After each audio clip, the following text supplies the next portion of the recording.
Class is in session. Today, let's talk about the teaser. A teaser is a multi-leg bet where you shift the point spread in your favor. You get better numbers, but every selection has to win. It doesn't matter what you bet if you don't have the insights. Tune into SportsGrid and get ahead of the class.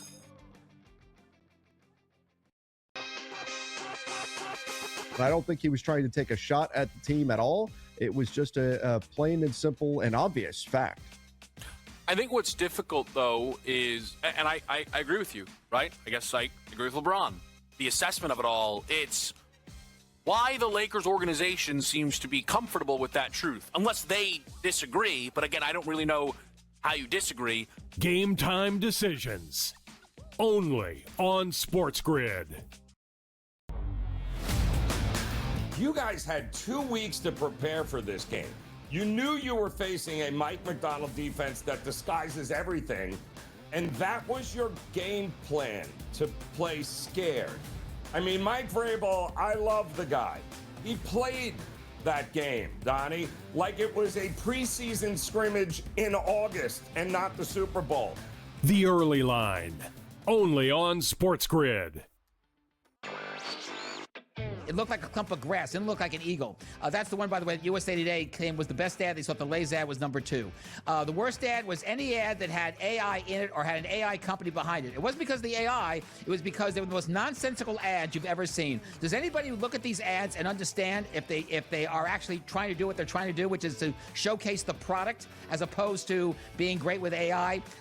Very embarrassing. Newswire, only on SportsGrid.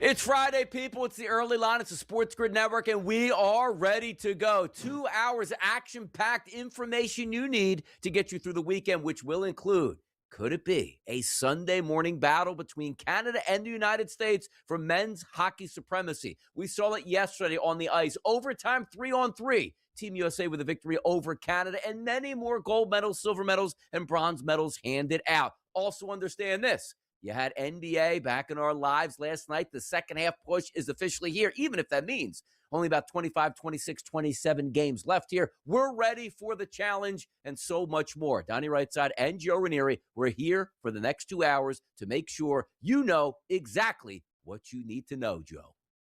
Yeah, exciting. Olympics, a lot of fun yesterday, Donnie. Even more fun, of course, is that I believe preseason spring training baseball today, maybe today. A game or two. Oh, gotta love it. Today coming up. And by the way, shout out our guy Lockie. I watch the early line daily, Monday through Friday at 4 a.m. Pacific Standard Time. Any chance I get a happy birthday shout out from the boys? Well, happy birthday, Lockie, as we head into the weekend, and it's time to pour yourself a tall glass of coffee, cup of coffee. Get yourself caffeinated. Give me that hot topic, Joe. All right, Donnie, love it. Well, it turns out that the powers that be in college athletics are at it again. And you would think that they would be hard at work getting a grip on this whole NIL disaster. Nope. Instead, they're trying to fix the one thing in college sports that doesn't need to be fixed. We just heard from NCAA President Charlie Baker, and he stepped up to the microphone yesterday in Indy and said, well, that he would like to see March Madness expand. They're pausing the official vote until after the season, but make no mistake, he is dead set on pushing this thing to 72 or 76 teams in the near future. You got to be kidding me, Charlie, right? Now, we've been in this a long time, Donnie, right? I've been sports media for over 2 decades. I grinded it out in D1 as a baseball player, and you know what they teach you at that level of competition, Donnie. You get taught that you get rewarded for winning. You don't get a participation trophy for being mediocre. And look at the history of the NCAA tournament. No 16 seed, 15 seed, 14 seed, 13 seed. Are you seeing a pattern here? has ever won a national championship. In fact, the highest seed to ever cut down the Nets was an 8th-seeded Villanova Wildcats back in 1985, and it has not happened since. So why on earth are we trying to water down the best postseason in sports to let in more teams that couldn't get the job done during the regular season? And let's stop with the, it helps the mid-majors excuse. We know exactly who this is looking to help. And it ain't the mid-majors. It helps the bottom-tier power conference teams. It helps the teams like West Virginia, who just lost at home to a terrible Utah team. Well, it helps them sneak into the dance after they inevitably get bounced early in the ACC conference tournament. So right now, every single D1 basketball team has a clear path to the tournament. It's simple. Win your conference championship, and that's it. You're in. Win to get in. You see how that works? It's the ultimate meritocracy. But we are currently watching one of the greatest college basketball seasons in decades. We have a historic freshman class. We got wild games every single night and real stakes. Expanding the tournament doesn't give us more basketball. It just eliminates what the regular season actually means. You are welcoming in losing, and you are rewarding it. So, Charlie, you have a massive NIL mess on your hands. State laws are a patchwork disaster, and you are begging Congress for help. Focus on that and leave the bracket alone. Don't ruin perfection to make a quick buck. Oh, wait a minute, Donnie, I forgot. This is the NCAA we're talking about. Never mind, Donnie. That's the only thing that matters to them anymore. A quick buck. You know they're going to expand because means extra dollars for the good of the game or not. But here's what I need, Joe. Forget about March Madness expanding, man. Let's get rid of the 12, 16, 24. How about 32 teams, Joe, in college football? That's what we need. Save it on college basketball. Expand it on college football. And everybody wins at this point. Come on, man. Let's keep it going down the list. It's a Friday. We're excited. It's a great topic to get us started off here, Joe. But let's get to the early lineup. And we're talking gold medals. We're talking on the ice. We're talking women's figure skating championships. Elisa Liu, first gold medal for the U.S. since 2002. Killed it last night. A perfect routine. Gold medal around the neck. Gotta love it. Yeah, racked up a couple more goals there, Donnie. A few more to go here, I think. But what an amazing effort by Team USA, and especially by her in that routine last night. By the way, I was out and about yesterday in the afternoon and stopped in a location, looked up at a TV, and I saw Team USA, Team Canada with a 1-0 lead late in the second period. I almost couldn't believe it. By the time I got home, it was late third period. It was still 1-0, but an unbelievable deflection goal with around 2 minutes to go. Then goes to overtime and a fantastic goal to put Team USA into the gold medal spot. What a performance. What a tournament by the ladies. Unbelievable. And it was so funny because it happened right around the same time that Alyssa Liu there was putting on that routine to win gold. So unbelievable. I mean, back-to-back gold medals. A lot of people complaining about the whole 3-on-3 for gold medal, but bottom line is just put the, beat the goalie and you win, and that's exactly what the U.S. team did. Man, they gave up 2 goals the entire tournament. Walk away with gold. Sensational. Could we have a rematch Sunday morning at 8 a.m., USA versus Canada? We'll find out shortly because those 2 teams will be playing today for a chance at the gold medal game on Sunday. Keep it moving along. Adam Silver. We argue about things in sports that are wrong here when there's so many easy opportunities to correct things. Joe, no doubt in my mind, when Adam Silver and the NBA come out with their rules on anti-tanking, it is going to be so ridiculous, Joe. I guarantee you it probably makes it worse. How about that? Absolutely, Donnie. You can, that's about as sure a thing as you can imagine because this is why take the easy way in it, Donnie, right? Let's convolute it and let's make it absolutely ridiculous. And that's exactly what Adam Silver and the NBA are going to do. They're not going to make any real adjustments. They're just going to make patchwork adjustments, which ultimately are only going to make this worse.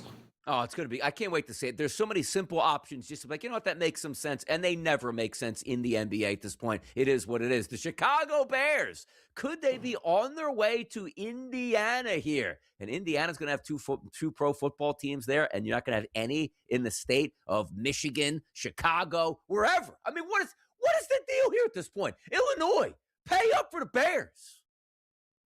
Listen, I'm sure they don't want to leave, but if they can't work out a deal with the city of Chicago, I am sure they are going to go and do what's in the best interest of the Bears organization, whether that's in Chicago or that's in Indiana. And let me tell you something right now. I saw these tweets coming out yesterday, which I think are hilarious. I've been a Bears fan my whole life. They leave Chicago, I'm out. Who are you kidding? And who cares if they play 20 minutes away? Wake up. Yep. You are still going to watch the Bears. You know what? It might even be easier to get to that Bears game than it is currently now, you idiots. Kate Cunningham, is he ready to be the MVP at this point? Because 42 points in a comeback. They blow out the Knicks yesterday. Is he ready, Joe? Yeah, I mean, shorthanded, right? They didn't have Duran, they didn't have, Stewart, and they still smoked the Knicks here, which is something they've done all year long. They're number one for a reason. By the way, I think the Brewers spent more on their manager, re-upping him, than spending on free agents. That's never a good look. No, very strange what the Brewers are doing right now, Donnie. Very strange.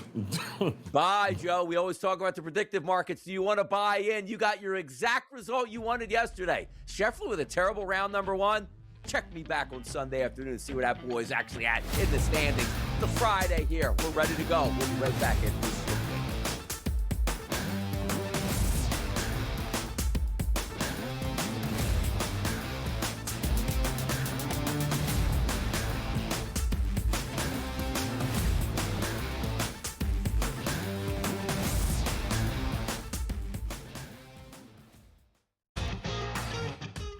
Obviously, I wanted to play golf. Like, I grew up in England. I came to America on a scholarship because my aspiration was to play the European Tour. And then once I got to America, it was like the PGA Tour. And I think I'd always had kind of this affinity for, like, the swing and coaching and teaching, and tinkering is probably the best way to say it. I'd say that's probably, which is a dangerous road to go, right? The Smiley Show, only on SportsGrid. Expectations were big for this team coming into this season. They've struggled to live up to them. When you think about the 4 losses for Purdue, they've really felt ugly. Iowa State smashed this team in their building. They dropped the game to UCLA and followed it up by losing at home to Illinois. Game time decisions, only on SportsGrid.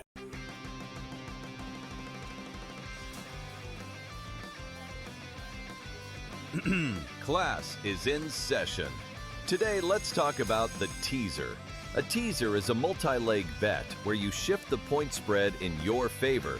You get better numbers, but every selection has to win. It doesn't matter what you bet if you don't have the insights. Tune into SportsGrid and get ahead of the class.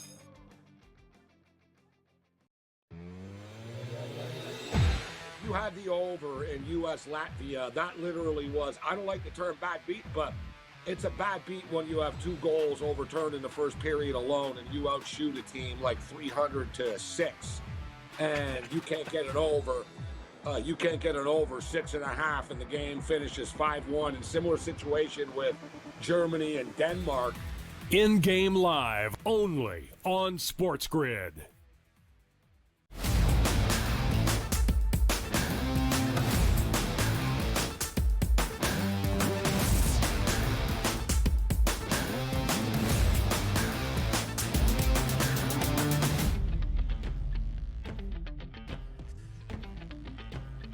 Friday's top spread lines. You know you need these here tonight. A little bit of a mix of college basketball action. More importantly, take a look at some NBA action, and away we go. Let's start in college basketball. A 7 o'clock start tonight. VCU going to take on St. Louis. Last time we checked on St. Louis, they only had 1 loss on the season. Incredible, right? Well, they just lost their last game. And by the way, don't look now. VCU on a streak of their own, Joe. This line opened up overnight at 8.5 points. It's actually dropped to 7.5 to many locations and a total of 164.5. St. Louis has the number one defense inefficiency in conference play, also the number one offense inefficiency in conference play, coming off their second loss of the season. Can they win, or more importantly, can they cover in this game? What's your spread line, Joe? I mean, this is the Atlantic 10 game of the year. And frankly, Donnie, if we're being honest, this is the mid-major game of the year so far with St. Louis and VCU. I mean, we're talking about a VCU team now 21-6 going up against a 25-1, St. Louis team here, Donnie, that if we're being completely honest, we haven't seen a game at this point in the season in the Atlantic 10 with these two teams that have these few of losses since 2004. Now, listen, St. Louis can bounce back in a big way here at home. Look at that number, 7.5, Donnie. That's what it was overnight. We're still seeing 7.5s here, so maybe the market's going, maybe the regression's about to hit here for St. Louis. But that's still a very big number, Donnie. Also, the total has cranked up 3 points since the open of 161, 161.5. We're seeing 164.5, 165. So I can tell you this, I don't think I want to sweat out an under, not with the pace and the shooting of both of these teams and the three-point shooting. I might be looking at the over in this one. Let's get over to the Big Ten. Mackey Arena. Last time we were in Mackey Arena, Purdue was looking for an upset, but weren't able to get it done. They took a loss there. Indiana's last game, they took a loss as well. Both teams looking to get back into the win column tonight. Indiana's going to take on Purdue, a battle of the state here. Minus 10.5 at the opening number. Still sits at most outlets today at minus 10.5. A total now up a bit to 148.5. Indiana, Purdue. Big Ten basketball on a Friday night, Joe. What's that spread line? Well, I mean, listen, Indiana won the first game between these two teams.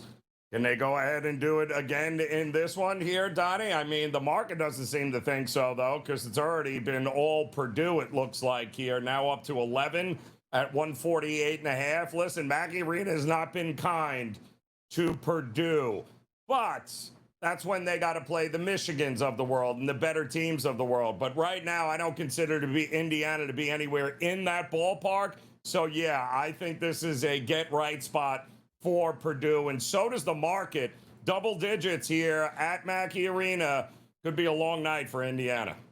Can you stay unbeaten in the MAC? Bowling Green going to take on Miami of Ohio. And by the way, if you haven't been watching out, Miami of Ohio games at home, sellout crowds here, raucous arenas. Can they keep it up tonight? Because why? Miami of Ohio favored overnight at minus 7.5. Now we're seeing 8.5s at a lot of places in the sports betting landscape here. 153.5 as a total. Undefeated or defeated tonight, Joe? What's that spread line? Bowling Green, Miami.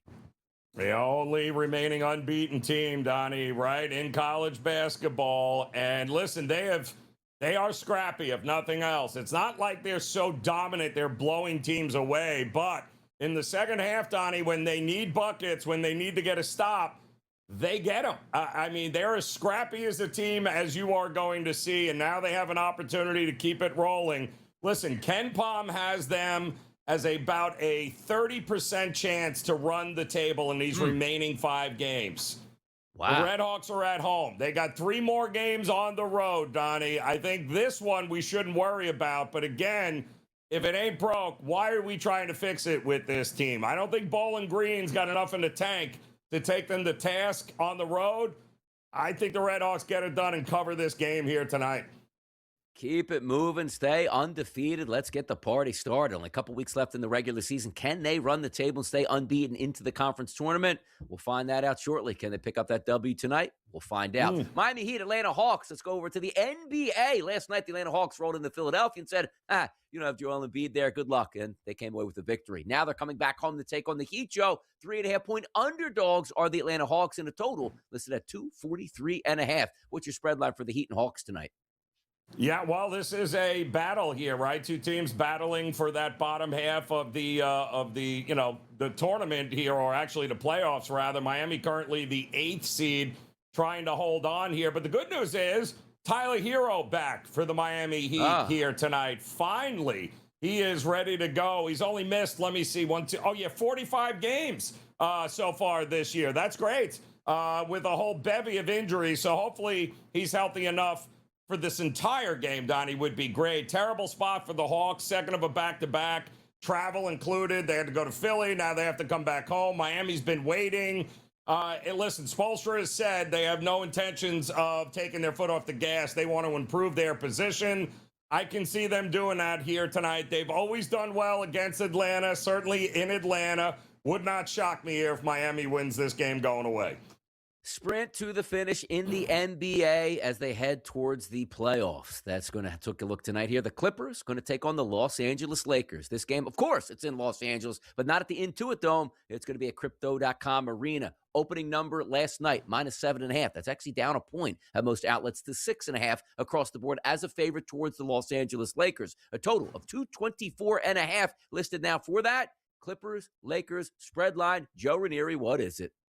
Well, who's playing, right? That's the big question. Well, as it turns out, for the Lakers, their big three actually are back. They'll have Reeves, they'll have Doncic, they'll have LeBron. So they'll have their big three. What does that mean?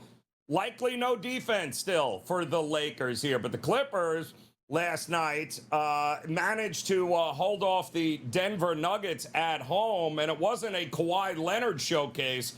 It was a Ben Mathurin showcase. His first game as a Clipper after being traded from the Indiana Pacers, has a ridiculous game, beats Denver. Can Kawhi come back tonight here and overtake? He's done well against this Lakers team. 6.5 is a big number, and I know they got the trio, but doesn't this total feel a little light, Donnie, here tonight for the lack of defense we're going to get? 9 games tonight in the association on a Friday, sending you into the weekend here. By the way, don't look now with these CBA numbers coming up for the NBA with what these players are going to make with their contracts. Austin Reeves, estimated $250 million. We'll be right back.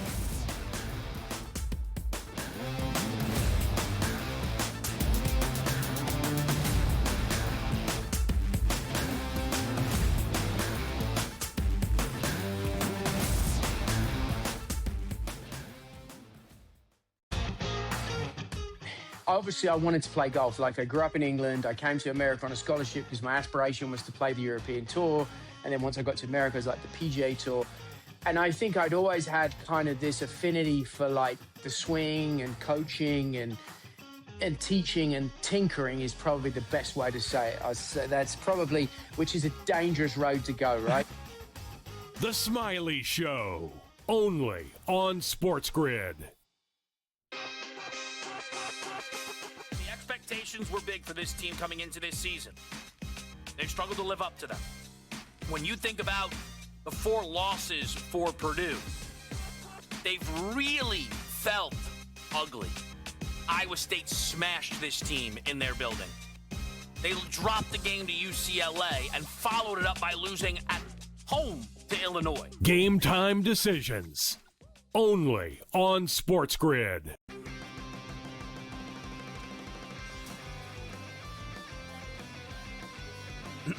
Class is in session. Today, let's talk about the teaser. A teaser is a multi-leg bet where you shift the point spread in your favor. You get better numbers, but every selection has to win. It doesn't matter what you bet if you don't have the insights. Tune into SportsGrid and get ahead of the class.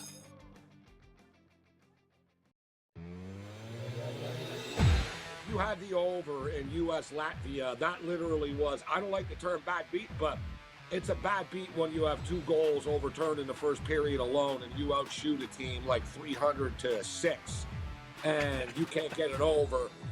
You can't get it over 6.5 and the game finishes 5-1. And similar situation with Germany and Denmark. In-game live, only on SportsGrid.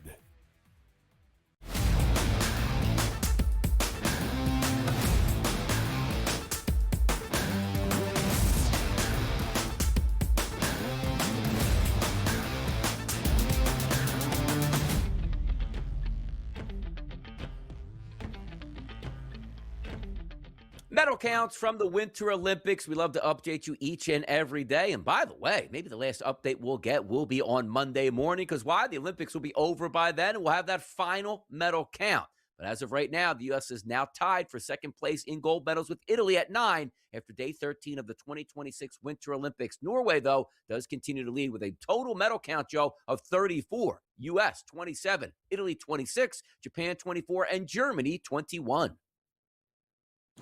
Listen, it's kudos to Italy, the host nation, for doing such an amazing. I don't think anybody had them having, 9 golds at this point here, Donnie? I did not see that coming. So great job. 26 altogether for Italy, but there are still 20 gold medals available here. 96 are in the books. And quite honestly, I thought Norway would have a couple of more at this point. So that just tells you, a very competitive Winter Olympics this year. It wasn't quite the runaway by Norway everyone thought it was going to be.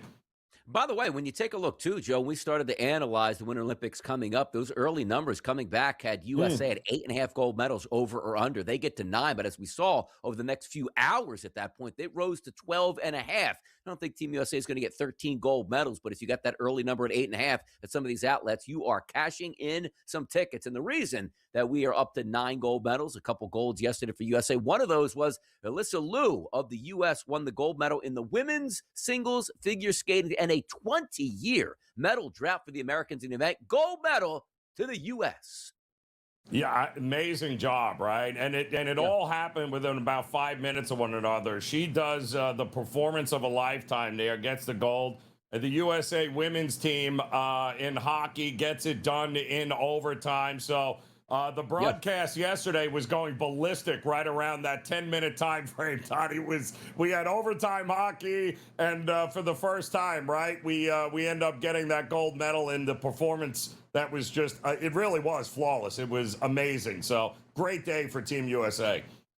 Looking at all those Americans there in the record books, going back to Tenley Albright in 1956, Heiss, Fleming, Hamill, Yamaguchi, Lipinski, Hughes, and Liu now, 2026. Long time since we had that gold medal back. It's back for the U.S. here. Great job there. Also, if you take a look at Stoltz on the ice, come on, man. A couple more gold medals there. Joe could have pushed us ahead. But how about Zhong Ning wins gold in the men's 1500 speed skating and sets a new Olympic record time of 141.98. Speed at the Olympics. Yeah, well, I mean, listen, Stoltz already set Olympic records in the 500 and 1,000 meter in gold medal runs earlier in these Olympics. And listen, the guy had to set a record to beat him, right? So he gets the silver, but it was another Olympic record, which kept him from going 3 for 3. We told you about him. We said this was the guy that was likely going to dominate speed skating for Team USA, and he's done exactly that. By the way, all I saw was Team USA men's curling here, winning game, the talk of the nation here, and now it looks like they won't even get a medal here. What happened, Joe? I already thought they won the gold. I mean, I wasn't even paying attention. I don't know. I know the women are still in it today, too, in fact, in the semifinals. But I thought, you're right, Donnie. I thought we were all celebrating. I thought we were celebrating a gold medal, but apparently, no, didn't happen there. Unfortunate. Now, what about this next update? Brad Jacobs and Team Canada will play for gold after defeating Norway. Now, is this the team that keeps on, pushing the stone with their finger and cheating all over the place? Is this the same team? I believe that is the same controversial team. Yes, Donnie, but that has to be. Listen, you can't be the new kid on the block coming in and all of a sudden dominating curling, right? They're not going to allow that to happen. So we're gonna have to look into that when it's all said and done. You know, we are going to have to look into, Joe, coming up today in men's ice hockey, Finland versus Canada. That's 10:40 a.m. Eastern, minus 420 price here for Canada as the favorites. And then game number 2 in men's ice hockey, that's going to be Slovakia and USA. USA is a minus 850 favorite as it sits. Both totals, Joe, 5.5 for the Finland-Canada game and 5.5 for U.S. and Slovakia at this point here. Now, it's as nations want to play each other, you're going to get a chuckle if Finland goes up 2-1 on Canada. Same way Canada will get a chuckle if Slovakia goes up 2-1 on USA. But stop the man this year. If you don't like Canada, you don't like the U.S., you need to root for one thing. If you're American, you must root for Canada in game number 1. If you're a Canadian, you must root for the USA here in game number 2. It doesn't matter. Everybody wins if it's USA and Canada on Sunday. We all win, Joe. We need that to happen, don't we? I agree. That's what we all wanted. We waited from a year ago in the Four Nations. It's what we wanted in that final. It's what we want here in the Olympics. By the way, I tell you what we don't want. USA, Canada to play, but it's the bronze medal game. Stop it, man. Yeah, no, we don't want that either. Bronze. Let's get it done, people. We'll be right back. Nope.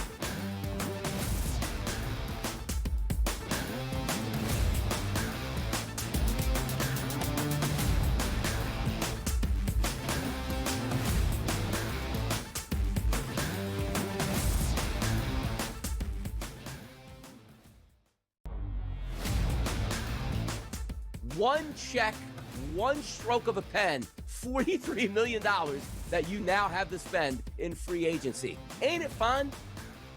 Yeah, you take the money out of the left pocket, you put it in the right pocket, basically, Donnie. But you also free up the ability to be able to sign other players. Nobody did this better than the Patriots and Tom Brady in his career, right?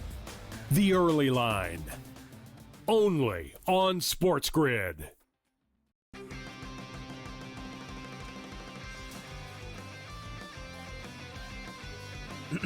Class is in session. Today, let's talk about the teaser. A teaser is a multi-leg bet where you shift the point spread in your favor. You get better numbers, but every selection has to win. It doesn't matter what you bet if you don't have the insights. Tune into SportsGrid and get ahead of the class.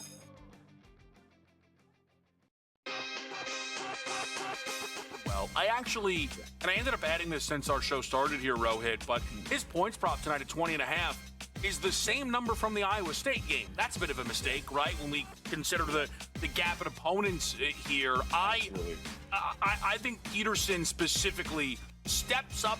He needs to. I think he kind of owes this team a great performance. Game time decisions. Only on SportsGrid. Last year, bumped up 10% for the season tickets here. The Bears this year going up by 13.5%. When is too much where it just comes like, I'm just going to sit at home on my couch and not be charged anything and enjoy my day, Joe? Yeah, exactly. Well, you'll see it because there'll be a lot of empty seats in that stadium, Donnie, and then you'll know when the line has been drawn. The Early Line. Only on SportsGrid.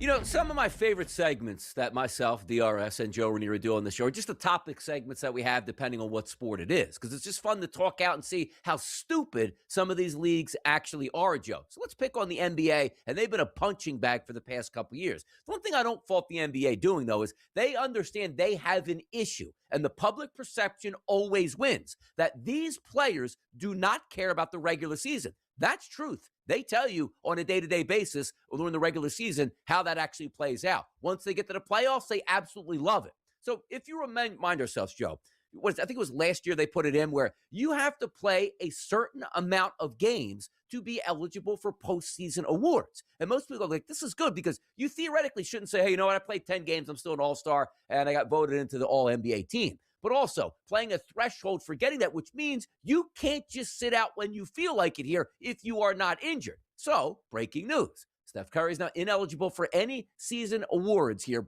or end the season awards after being sidelined an additional 10 days with a knee injury. Well, granted, if you don't play, you don't deserve any of the awards. What is so hard to figure out about that, Joe?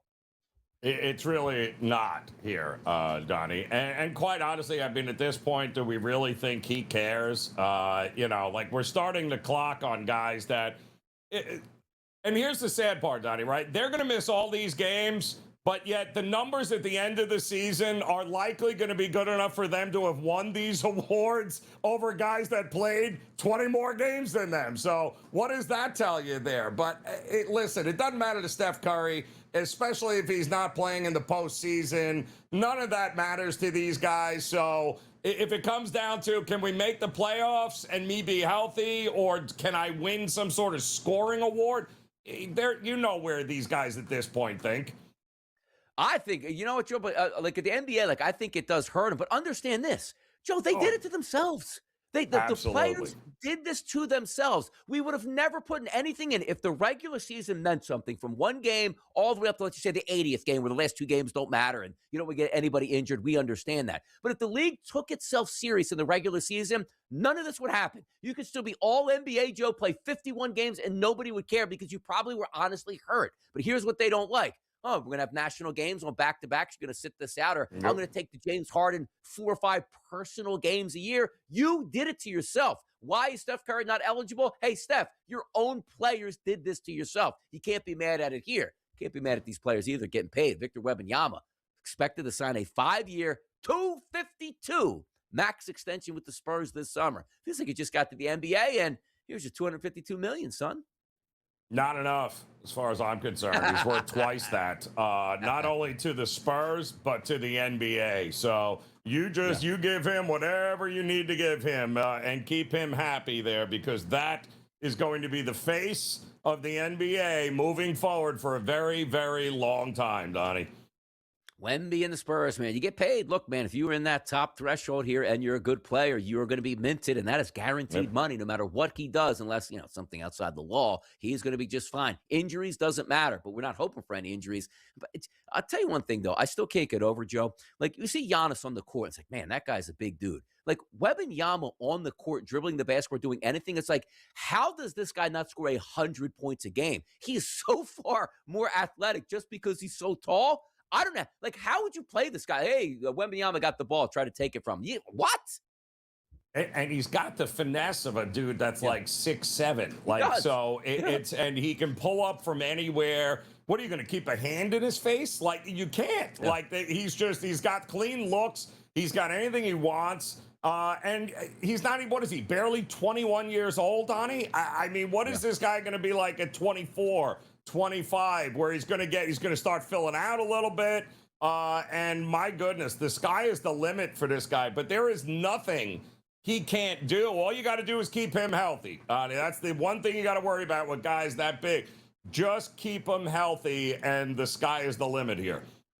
And remember back in the day, his first summer league game was like, oh no, could this guy actually be a bust? Yeah, good luck with that notion after playing 15 minutes in a spring train or a summer league game at this point. Let's flip it over to the real news that's coming out. And once again, NBA players, the league is an embarrassment during the regular season because you did this, not the fans, not the ownership groups. You did this because you don't take it seriously. Take the money, sit games out, wait for the playoffs here. So now Adam Silver has to go, you know what? We have to have a meeting here on how we're going to make this happen. And Shams Charania tweets out, Commissioner Adam Silver informed the league's 30 general managers on Thursday that the NBA plans to make anti-tanking rule changes for the next season. So when you heard that come out, Joe, what was your first thoughts? Again, we're putting Band-Aids on open heart surgery here. And what are we doing? I mean, there's a fundamental problem with what's going on here. And it all comes back to the same thing. And I thought that, former Mavericks owner there said it very well, that you make it financially impossible for teams to do anything other than tank to reset, right? You want a team to be competitive, but you so overreacted to the LeBrons and the banana boats and sipping wine. Like, you don't want all of these superstars playing together, right? You don't want them all forming in a team. So what did you do? You created all of these rules that now make it impossible for teams to actually afford to maintain a level of consistency while they try. And you made that impossible now. So now the only choice teams have, you got to tank. You're right about it too, Joe. And also understand this, like the NBA, it's a different little bit of a playing field. Like the NFL, all 30 teams or 32 teams, let's just say, like, oh, I don't really want to go to Green Bay. They go to Green Bay. Free agents go to Green Bay. Like, it's hard to get free agents to go to Utah and go to like Milwaukee at this point. Like, there are destinations that these players want to go to, and they already have so much money that they would rather go play in a Miami or a Los Angeles or a prestigious city that they can get to here. But understand this, Shams also sent out another tweet, which some of the ideas, Joe, that they're thinking about. There's one on this list that I really like. So I'm going to go through them here. First round picks can be protected only top 4 to 14 plus. Stupid, get it out. Lottery odds freeze at the trade deadline. So, okay, you get to the deadline where everybody tanks the hell out of the season. Then once they have their number officially, they're going to play hard the final 28 games. What idiot made that up? no longer allowing a team to pick top 4 in consecutive years and or consecutive bottom finishes. Stupid, Joe. Lottery allocated based on 2-year records. Stupid. Lottery extended to include all playing teams. Stupid here. Joe, finally, look at the last one. Flatten odds for lottery teams, which means if you don't make the playoffs, like, I don't know, 17, 15 teams, whatever it is here, just put 15 ping pong balls in. That stops tanking right there. I agree. I mean, shutting down or putting any sort of artificial date, like, all right, once the trade deadline gets here, that's it. Well, that means they're just going to start the tank 30 days earlier. That's all they're going to do. They're going to start tanking earlier in the calendar year because they know they don't have a chance here. So, I mean, listen, I think the WNBA did something along those lines where, you know, it's a 2-year, it's a running thing based upon 2 years on how bad you were is how they end up deciding how you're going to get all the ping pong balls. The bottom line is, listen, let teams, you know, you got to be a little less restrictive from teams to remain competitive, Donnie. And how do you remain competitive? Well, you remain competitive by getting guys like, you know, some veterans that you can load up on a team with young guys, and they'll be competitive. You can't be all or nothing, right? That's not going to work in this NBA. Exactly. And I hear people even say this, Joe, like, oh, well, if you don't include the teams in the play and they'll just tank to stay out of it. Yeah, go into your owner's office and say, hey, you know what? We're sitting in the play-in, which might get us a game or two at home, which means an extra $10 million in your pocket. Is it okay if I tank out for a chance that we get the 13th overall pick? That owner will fire you on the spot. Playoff teams want to make the playoffs because the owner goes, that's more money in my pocket. No team is going to tank out of the playoffs to have a chance to get one ping pong ball out of 15 teams to get the number 1 overall pick. That's not happening. But again, simplicity, Joe. Flatten the lottery odds. There's no incentive to tank anymore. Because if you're the worst team in the league or the 15th in the league, you get the same amount of odds. And if you're not in that bracket, you're in the playoffs here. Solves it. So easy. So simple. Thank you to the early line for handling their business and doing that here. Tom Vecchio is coming up next year. We'll be right back.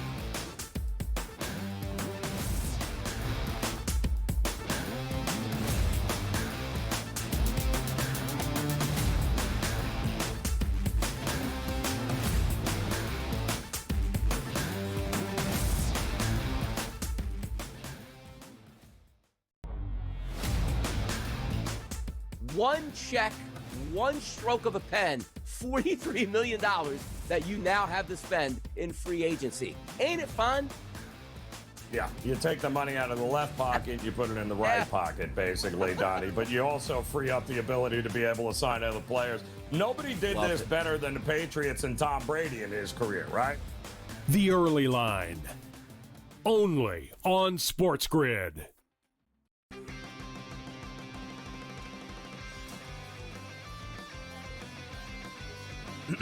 Class is in session.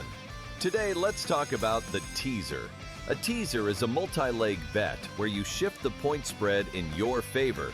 You get better numbers, but every selection has to win. It doesn't matter what you bet if you don't have the insights. Tune into SportsGrid and get ahead of the class.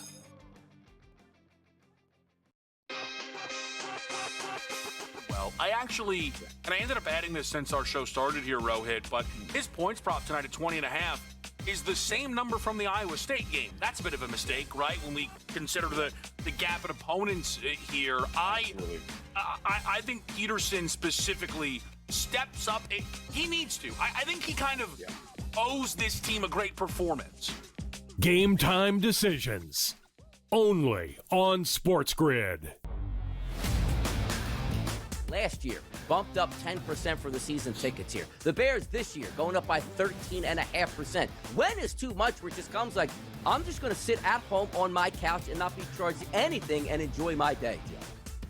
Yeah, exactly. Well, you'll see it because there'll be a lot of empty seats in that stadium, Donnie, and then you'll know when the line has been drawn.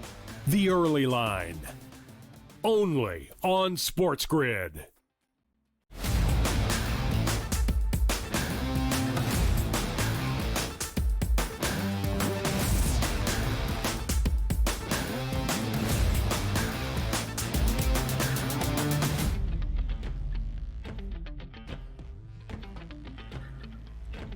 Friday right here on the early line. Yeah, it's the Sports Grid Network. Sonny right side. It's Joe Ranieri. Now welcoming Tom Vecchio. The Olympics coming to a close. Spring training starting up on a Friday. And it is raining in the Northeast, which means a lot of the snow is going to go away. Yes, Tom Vecchio. Thanks for joining us. Yeah, two huge Olympic hockey games coming up later today, or one actually just in a couple hours. The rights to play in the gold medal game. And then you said spring training is here. Finally, this is going to be the last Friday, or I should say the first Friday. We're going to have baseball every Friday from now until October, bringing us plenty of action. Plenty of action, and away we go. And again, as I say this, please enjoy it this year. Each Major League Baseball team has a $75 million war chest to wait out these professional athletes. And Tom and I will probably doing a baseball show for months on end next year without any actual baseball. So I am going to enjoy this season and enjoy it to the fullest here. But Tom, we've been enjoying hockey over there in the Olympics, and yesterday, any case in point, you saw Team USA mowing through everybody in the preliminary stages and into the knockout stages. Oh, an easy victory over Canada should be on deck. Tom, they were down 1-0 late in the third period, and still a goal late with about 2 minutes to go, a goal in overtime, lifts the cup for the United States 2-1. I enjoyed the game all the way through, man. It was good stuff. It was fantastic. It was great to see Hillary Nice score that goal, which put her as the leading women's goal scorer all time, or point scorer all time. And, you know, things are different when it comes to bracket play and when it comes to medal play. And that's what we're going to be seeing today. I don't think we're going to be seeing a ton of goals back and forth. If one of the games sneaks over, it's probably because an empty netter. I don't see these games ending, 5-3. No, it's been great stuff here. Take it over, Joe. Give it to him, Joe. What do you got? No, that's the interesting thing, right? Isn't it, though? It's like I feel like we've had two different tournaments here. We've had there's all these preliminaries, like 10-2, and some get like, wait a minute, what is going on here? And we saw it all, even on the women's side yesterday. So, which teams, though, that remain are capable of winning those 1-0 games. Yeah. That to me is what you're looking at, is that nobody's beating a shootout against Canada. I get that. But can Canada win a 1-0 game? They can, and I'm playing the first game under 5.5. I see it at -110. Frankly, if you can find a 6 out there, I would play the 6, under -150, just to have that little bit of protection that Canada could win the game 4-2, let's call it. But Finland's been solid. UC Saros and net has been good. And what I like most about Finland is all these players have experience playing against the players on Team Canada. Myra Heiskanen and Esa Lindell, they're two top defensemen. They're on the Dallas Stars. Like, they play against Connor McDavid regularly, a couple times per month or whatever it might be, and throughout the playoffs, many long series. Finland wins this game 3-1, 2-1. They can't win a 5-3, 5-4 type of game against Canada. They don't want to do that. So when it comes to Finland, they have to play it really tight to the vest. They have to keep things under control. And I would say the same thing for Slovakia playing Team USA. Samuel Halavai, the goalie who's been in net for them, he's an AHL goalie who's kind of just been a run-of-the-mill goalie playing for the Iowa Wild, the Wild AHL team, yet he's going on this miracle run in the Olympics. So again, Slovakia would want to play as close to the vest. If one of the games does kind of trend over, I would say it's going to be Slovakia, USA, not Finland, Canada. How do they hold up here in Slovakia against a lineup that's going to include a line of Tkachuk, Eichel, and Tkachuk? Any prop bets, Tom, they might be looking at playing between Canada, Finland, and US Slovakia here? I've been on Matthew Tkachuk to score a goal the past couple games, and he hasn't. So I'm a little bit behind the curve on that one. If he does score, I wouldn't be surprised. But still, Tage Thompson for Team USA has been fantastic. I like the combination at the Views game. Really everyone's looking to the top lines of Matthews and Eichel and the Tkachuk brothers, whatever it might be, or Jack Hughes. But I really like what we're seeing from some of the bottom pairings and what we're getting from Tage Thompson, Dylan Larkin, and Kyle Connor. You want to throw a Brock Nelson to the mix? I think any of those players are fine. Yeah. What do you think? How many shots on goal? You think the defense, to me, I think holds out? Because I thought Team USA was a little flat or a little conservative in that third period. Only 4 shots. So is there any angles there where maybe that's the style they're willing to play here? Because they're going to have to beat Canada that way anyway, right? Right. If they're going to be playing Canada, again, I've said it throughout the week, like if they play Canada in the gold medal game, they have to play a perfect game. Like we saw it versus Latvia and Denmark, where you went through the struggles of like 8 or 10 minutes of slow action from the U.S. specifically, and they're just kind of going through the motions, but ultimately they win because, shocking, they're the better team compared to Latvia or Denmark. You can't have that versus Canada, but you need to play a perfect 60 minutes in order to beat them. So if they do, it would be limiting Canada's shots, kind of what we saw in the Four Nations final last year. Yeah, it would be very disappointing again. Joe and I were joking a little bit earlier. Like, yes, we want to see U.S.-Canada. We just don't want to see U.S. and Canada in the bronze medal game on Sunday, which would be kind of anticlimactic at this point. So Sunday morning, 8 o'clock, if it's USA and Canada, what a way to close out the 2026 Winter Olympics here. And also, boy, it'll be tough time for Canada if USA women's and USA men's both get gold here. Tough season. It would certainly be that way. Donnie, you and I will be live doing pro baseball today at the end of the third-ish period or so. Yeah, we're going to have to delay. 10 o'clock on Sunday. So if USA's in that game, hopefully they are, will be an interesting live show that we're doing for baseball when the Olympic gold medal game is on. Hey, Joe, you want to fill in for us for a couple minutes on that? What do you think? I will absolutely not be available for either of you two during that time. Yes, we will all be winning that and going forward there. So, Tom, what happens now? So, Olympics are over. U.S. wins gold. Great. NHL season kicks back up. True. At what point are we in the season right now?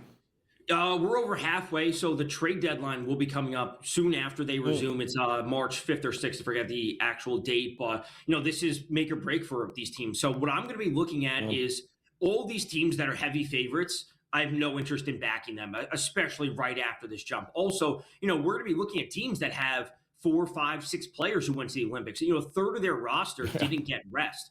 So if you look at a team like Colorado's obviously the easy example because they're always heavy favorites, but Nathan McKinnon, Arturi Lehkonen, Brock Nelson, Marty Necas, Kel McCarr, Devon Taves, we're talking about 6 players, a third of their active roster was at the Olympics. So if they come out and struggle a little bit, they're not covering puck lines, they're going to overtime, I'm not going to be surprised about any of that. So I have no interest in backing heavy favorites. Give me some plus money on the other side of the Olympic break. Plus money today. Could it be? I don't even know if there's lines out. Yankees, Orioles, Tom, 105. Any over 1.5 bases in this action? Where are we going today, Yankees, Orioles? No spring training props for me. I can say that. There we go. By the way, I can't wait. Orioles win today over the Yankees. Season's up in smoke. Yankees can't get it done. Horrible season. Let's get ready. Tom Vecchio, thanks for joining us here on a Friday. We'll be right back.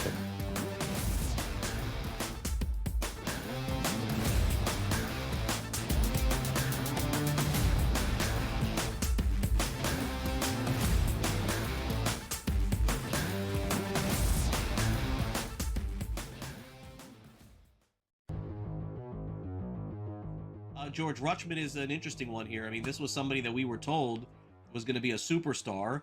I feel like we've done this now with back-to-back young catchers on Baltimore that they've taken. They've taken Matt Wieters. Remember when they took him super high and everyone thought he was the second coming? Then they took Adley Rutschman. I guess the good news is they have Sam Basallo, who's supposed to be fantastic too, but can't whiff on 3 like that, can you? Fantasy Sports Today, only on SportsGrid. Do you have we don't know we're going to play an arbitration for our top pitcher in school ball. He gets the $30 million. You go and get Valdez, who's 32 years old, and you pay 3 years, $115. Now you have a legitimate 1-2 punch and still have Flaherty in that lineup as well.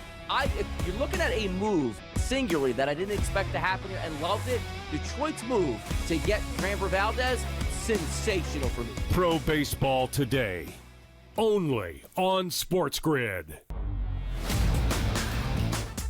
One check, one stroke of a pen, $43 million that you now have to spend in free agency. Ain't it fun? Yeah, you take the money out of the left pocket, you put it in the right pocket, basically, Donnie. But you also free up the ability to be able to sign other players. Nobody did this better than the Patriots and Tom Brady in his career, right?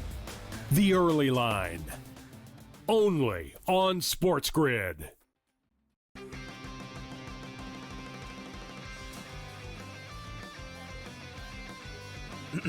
Class is in session.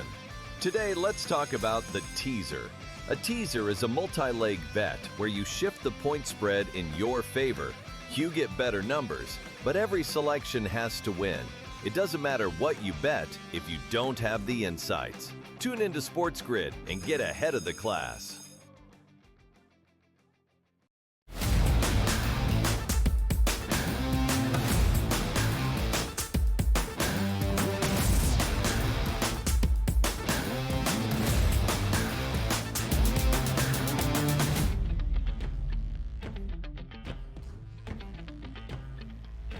2-1 is how it'll go down in the record books as an overtime victory for USA over Canada in the women's gold medal game. And what a game it was. Canada got eviscerated by Team USA just a few days prior, Joe, 5-0. So the thought process was Team USA is just going to overwhelm Team Canada. That'll be that. You had a 2-on-1 scoring opportunity for Canada on a power play shorthanded, which was probably going to be the only goal scored in that game until 2 minutes left. Knight with a perfect deflection there ties the game up 1-1, and you sort of felt that momentum change, that USA was better. They'd win it in overtime, and it was an exciting overtime, which ended on a fantastic goal. Goes over, dekes out the defender, backhand through the 5-hole, boom, 2-1 final. USA gets the gold.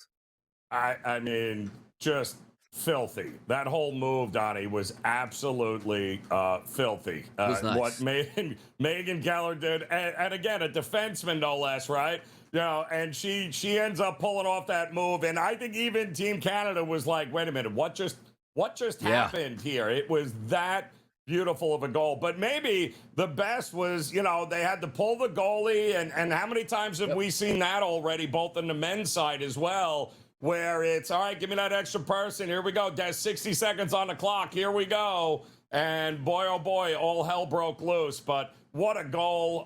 What a comeback. And that's what it's supposed to be about, right? The two best teams who have dominated world championship, women's hockey as well as the Olympics. I don't think anybody's ever won gold outside of USA and Canada in the game. So, and that's how it should go down, Donnie, right? Come down to an overtime spot. I know a lot of people still bent about the whole 3-on-3 in overtime, but what are they supposed to do? Play, 19? I mean, the more people you put on the ice, the more defense gets to be played. The more you could have 6-hour games, and that's not going to work with the Olympics under the clock. And what a dominant run it was for Team USA women here. 33 goals to 2 given up here. Wouldn't it have been amazing if it was like they would have lost with that sort of tagline here? But also, Team USA didn't give up a goal for 352 minutes at one point during this year's Winter Olympics. Absolutely filthy. They deserved the gold, and they got it.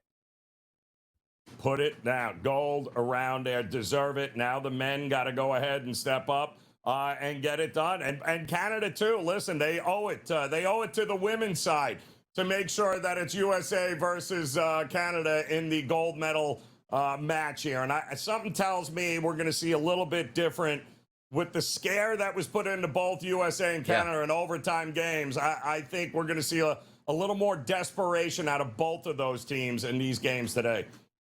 And by the way, like, you go to the Olympics, like, man, I will always remember that goal I scored in the Olympics here. Like, I'm so happy I got one. Hillary Knight's like, yeah, you can go check out my 15 goals that I had and 33 total points since being Olympic here. And now putting the gold medal around her neck. Captain America, Joe. I mean, huge, just absolutely huge. And, go to the people that have done it their entire time, right, Donnie? The people that got you there.